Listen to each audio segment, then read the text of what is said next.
कोशिश है, इसलिए वे इसे लागू नहीं करेंगे। तमिलनाडु और केरल से वर्षों से हिंदी को लेकर एक झगड़ा चला आ रहा है और इस झगड़े को अब और तूल दे दिया। नई शिक्षा नीति अगर पूरे देश में लागू नहीं होगी तो इस नीति को बनाने का कोई मतलब नहीं है और इस नीति के तहत इस बीजेपी को यह बड़ा झटका मान के चलिए। अब सोचिए कि नई शिक्षा नीति में कई पॉइंट बड़े अच्छे हैं और फिर मैं तो ये कहता हूं कि इस नई शिक्षा नीति को उत्तर प्रदेश सरकार क्यों नहीं लागू कर देती है। नई शिक्षा नीति अगर कल लागू कर दे तो परसों अनुदेशक और शिक्षा मित्रों की जिंदगी संवर जाएगी। और ये वकील साहेब जो बीजेपी के नेता हैं, 3 राज्यों की तो इन्हें चिंता है जहां सरकार नहीं है। जहां सरकार है वहां के लिए क्या डाला आपने कि आप इन राज्यों में अब तक नई शिक्षा नीति लागू क्यों नहीं हुई, और नई शिक्षा नीति लागू करके जो हो सकता था विधिवत सभी शिक्षक विभाग के कर्मचारी, शिक्षा विभाग के मौजूदा अधिकारी और कर्मचारीगण उन पर लागू करने में तुम पीछे क्यों हटे। अब ये कौन सवाल करे। यहां बीजेपी को बड़ा झटका इसलिए मैं बता रहा हूं कि कोर्ट ने उन्हें पूछा कि आप आए क्यों, हो कौन आप, राष्ट्रीय नीति यानी नेशनल एजुकेशन पॉलिसी से आपका लेना देना क्या है। कोई भी नेता इसलिए नहीं जा रहा है कोर्ट कि उत्तर प्रदेश में नई शिक्षा नीति कब लागू होगी। यहां तो भाजपा की सरकार है, लागू करने में दिक्कत भी नहीं होगी। तो सारी चीजें हैं वो एकदम अलग थलग हैं। मेरी आवाज नहीं आ रही है किसी को? ऐसा तो नहीं है। रणधीर जी आप एक बार चेक करो अपने नेट और वो आवाज आ रही होगी। मैं पूछूंगा अपने दर्शकों से, साथियों से कि आवाज नहीं आ रही है। तो ये सब चीजें बड़ी असमंजस वाली हैं और ये असमंजस कौन पैदा करता है? सरकारें। परेशान कौन करता है अपने कर्मचारियों को? सरकारें। उनके अधिकार कौन नहीं देती? सरकारें। इन सब के बीच बावजूद कोई एक व्यक्ति ये नहीं सरकार से कह पा रहा है, कोई एक व्यक्ति ये सरकार के समक्ष सम्मुख नहीं रख पा रहा है कि नई शिक्षा नीति लागू कर दो, इन अनुदेशक शिक्षा मित्रों को नियमित कर दो। क्या दिक्कत है इसमें?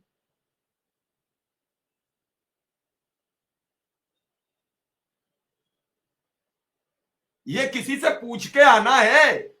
अरे ये वकील साहब कोर्ट चले गए इस बात पर कि नई शिक्षा नीति जहां बीजेपी की 3 सरकारें नहीं है वहां लागू नहीं हो रही। अरे भैया जहां है वहां लागू हो गई पूर्णतः, यही चले जाओ,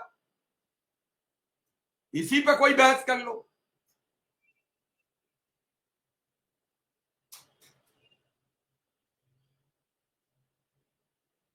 कुल मिला के बात यह है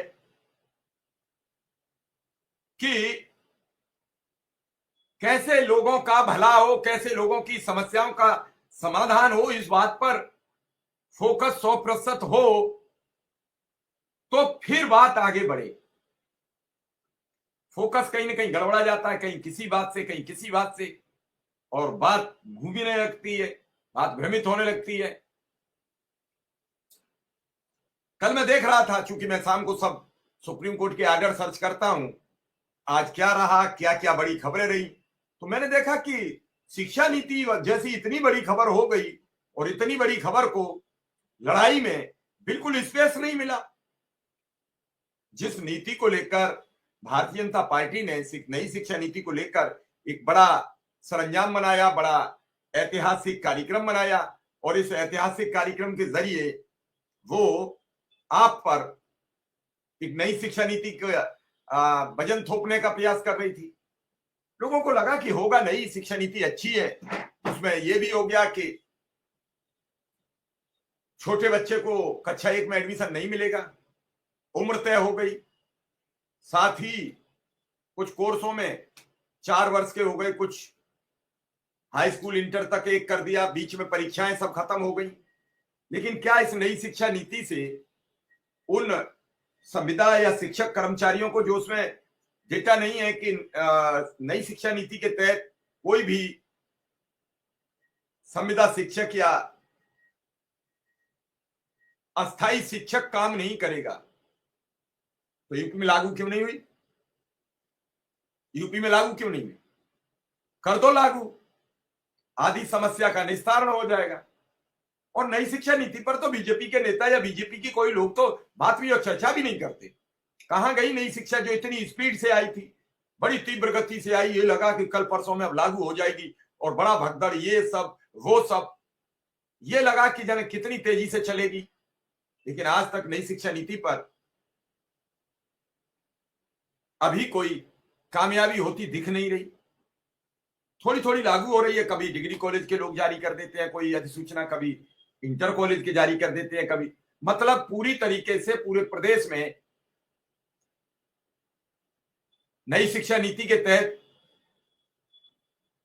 अभी तक क्लासेस वर्कआउट नहीं हो पाई है। श्री प्रकाश जी कह रहे हैं कि नई शिक्षा नीति लागू हो जाएगी तो अनुदेशक को नियमित करना पड़ जाएगा, इसलिए नई शिक्षा नीति लागू नहीं हो रही। उसमें कॉलम यह भी है कि शिक्षा मित्र को भी उसका लाभ मिलेगा तो लागू ही मत करो।